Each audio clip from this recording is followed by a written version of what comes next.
Hello everybody and welcome to the channel. My name is Old Man Hitch, and today we're going to continue my list of the best PC games for 2016. I'm going to give you the top 5. If you want to watch picks 10 through 6, there will be a link in the description.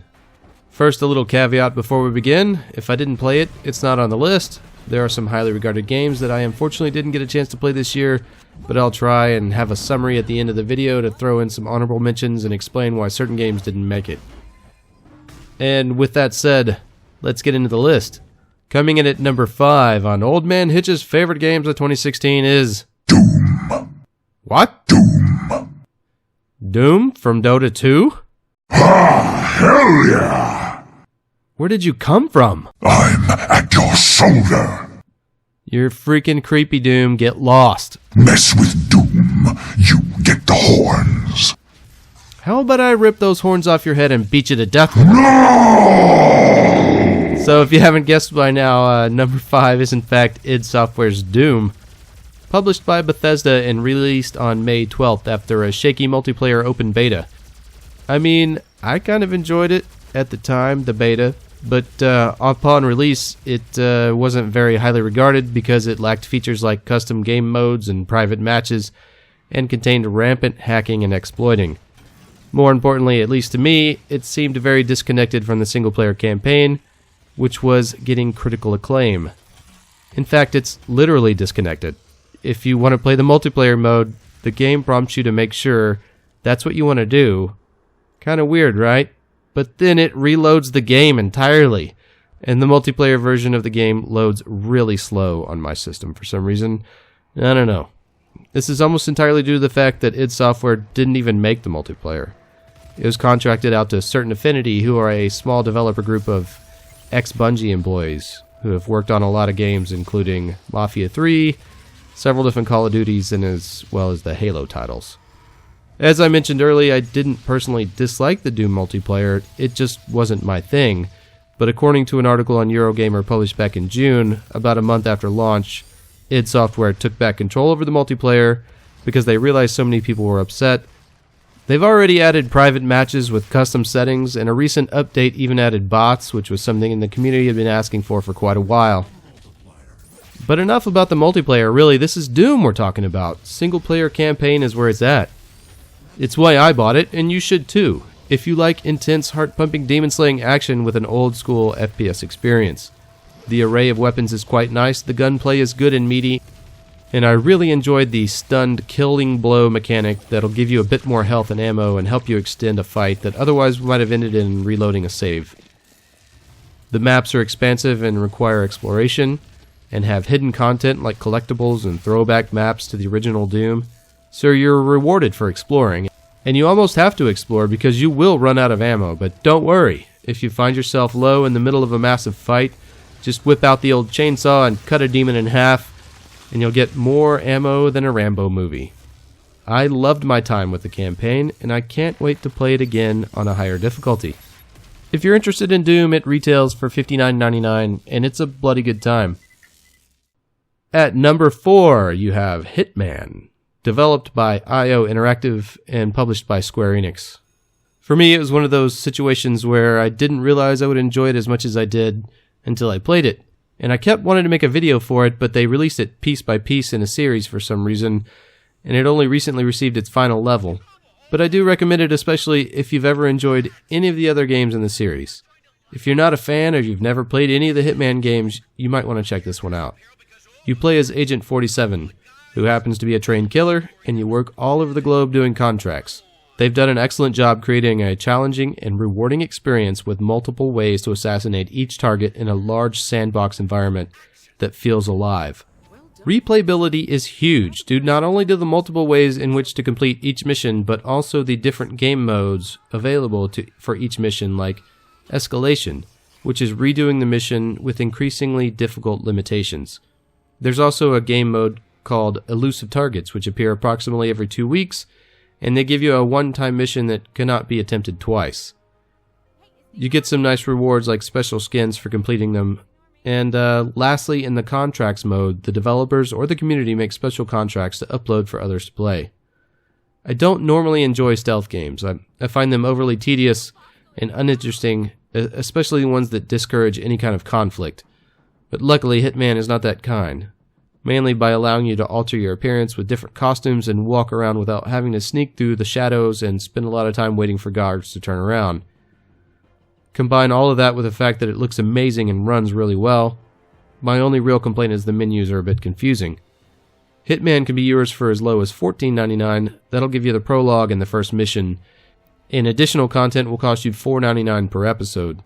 Or you can spend $49.99 for episodes 2 through 6, or you can spring for the whole thing for $59.99. That's all so confusing, I don't know why they did that. My third favorite game for 2016 was Planet Coaster. It was developed and produced by Frontier Developments, and it officially released on November 17th, although it had been in early access for quite a while. Creative simulation games have always been one of my favorite genres, and unfortunately there's been somewhat of a drought in that arena. But Frontier Developments not only aimed high, they knocked it out of the park, so to speak. This is one of the best management simulation games to come along in a very long time, and one of the best of all time in my opinion. It has tons of polish, it's full of charm and character, and it's hard to think of something that I wish this game had that's not already there other than just more cosmetic features for my park. But they've already been rolling out more and more of those, so given the fact that they're updating with such a good rate, I really expect a lot in the future from this game. They've given players control over nearly every aspect of the game, from designing the way you want your bathrooms to look, to how many loop-de-loops your coasters have. Yes, you literally get to build roller coasters from scratch, and anything you design can be uploaded to Steam's workshop for other players to download and add to their park. Just browsing through some of those designs on the workshop that people have come up with really highlights the depth at which you can go to with your creations in this game. I get inspired with some of the stuff I see, and then I go into my game and realize how uncreative I truly am.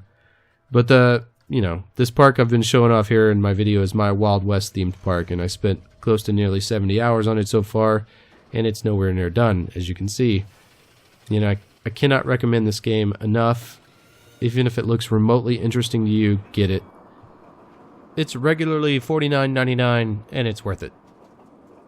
The top 2 games on the list have flip-flopped more than once, but I think I'm happy with the final ranking, and really and truly I think of this really as 1B. But coming in at number 2 is a little game called Firewatch. If you've had a chance to hear me gush over how much I love my time with this game in my review, you probably won't be surprised to see it here. But if you're new to the channel and maybe you haven't seen anything else I've done, you might be a little bit in shock. Basically, I adore this game. It has arguably some of the best dialogue I've ever encountered in a video game. And although it's ultimately in the category of playable cinematics or walking simulators that have become so popular and controversial, I don't think every walking simulator is created equal. Some of them have a bit more actual gameplay, and Firewatch is on the list of the spectrum where you get to actually play a game in the middle of an incredible story. Combine that with a tremendously beautiful and colorful game, although a bit too much yellow and purple at times, and a wonderful musical score, and Firewatch is a perfect example of video games as art. Video games are art, whether people are willing to admit it or not, and good art inspires emotion and reflection, and that's what I got out of Firewatch. And I hope you'll give it a chance if it's something that looks interesting. Maybe check out my review for more information, but it's normally $19.99 when it's not on sale. Now, the best game of 2016 was and is Overwatch. What can I say that hasn't already been said of Overwatch? It's everywhere, and it's won everything. It won nearly every award at this year's Game Awards, and I'm pretty sure that if they had found some way to have any kind of character development elements, they'd have given it Best RPG as well. If you know nothing about Overwatch, it's a competitive team-based, objective-based, first-person shooter with classes and roles like tanks, supports, and DPS. Your team works together to move payloads or capture points against an enemy team that's working hard to stop the payload or capture the point for themselves. There is no single-player mission, and the world in which the characters live is conveyed through short videos and comics. There's nothing terribly unique about Overwatch. These types of games have existed in the past, but not with this amount of polish, and I think exceptional gameplay. Now, having said some nice things, let's talk about a few things that worry me about Overwatch. Balancing in this game has got to be a nightmare, and the competitive scene only compounds things by creating these metas that permeate every rank. Right now everyone runs triple tank, and it's a bit dull, and before that everyone had 2 Lucios and 2 Winstons until they nerfed having 2 of everything. And I think a big part of why you get such static lineups is the lack of game modes. How about a capture the flag mode or a plant the bomb mode? Maybe it might spur different lineups or different characters for different situations. You know, they are doing some interesting stuff in the arcade section of the game where they put some of the oddball game modes, but they aren't particularly competitive and nobody really takes them seriously. One other thing I've been thinking about a lot, and I'm not entirely sure it's a problem, but maybe the ultimates across the board are a little too powerful, except for maybe Sombra and Symmetra. Some are a bit more egregious than others, and some are hard to land, which makes it more difficult. But lately I feel like every match basically plays out the same. Not only are the lineups very similar, it's all about playing around the ultimates, and there's a lot of just standing around waiting for ultimates to build. This is both a blessing and a curse, really, though, because you could either be on the end of a losing game that you should have won because of some crazy combination of ults, but I don't know. Maybe I'm stretching to come up with complaints. I really don't know. It feels like that maybe, but one thing for absolute certain that I hate about Overwatch is the damn loot box bingo. Blizzard, I've already given you $60 for the game. I'm also more than willing to throw you a couple bucks here and there for new skins that I want as they come available, but for the love of everything holy, this system of loot crates that seems to have infiltrated every game needs to go. I don't care about 2 different colors of the same skin on a character I'll never play. I don't care about avatars and sprays I'll never use. What has happened to make this acceptable?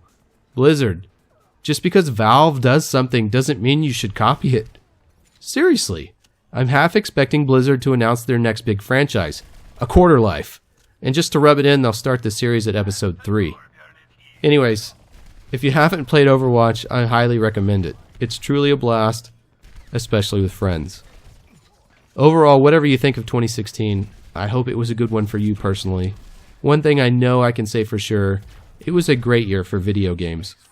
Yes, there were some big budget flops like Battleborn, or some questionable design choices that led to people abandoning what otherwise would have been a great game like The Division, or that time we were all lied to believe that No Man's Sky was going to have all this cool stuff on release, and it's actually wasn't going to have that until months and months later, and even then there's still no real multiplayer as that was promised.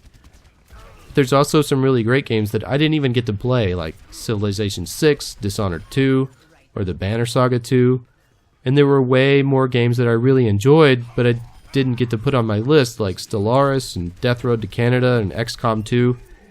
Yes, indeed, it was a great year for video games. One thing I hope to see continue is this trend of getting great indie games. It's something that I worry about sometimes. It's becoming so saturated, and it's definitely harder and harder to get a handle on everything that's coming out. I'll personally do my best to cover what I can. My name is Old Man Hitch. I play a lot of games, and sometimes I make videos.